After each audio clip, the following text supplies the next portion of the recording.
A máme po natáčení prvního dílu pořadu Duelujeme. Nyní se zeptám Štěpy. Štěpo, ahoj. Ahoj.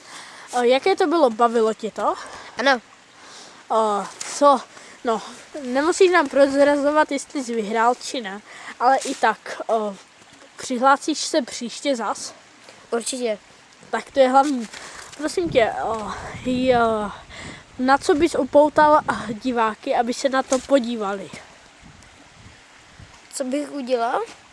Ne, na co bys diváky upoutal, aby se na tento díl podívali? Co tam bylo hlavně, která disciplína tě nejvíc bavila a která si myslíš, že by diváky nejvíc pobavila? Nejvíc by je asi pobavilo skákání. Skok, ano, jo. Víme, co myslíte, a víte co, vy se nechte překvapit, jelikož vy to uvidíte už od 4. května na našich stránkách. Vy už to sami uvidíte, co ten skok vůbec je za disciplínu. Tak Štěpo, já ti děkuju a ahoj. Ahoj.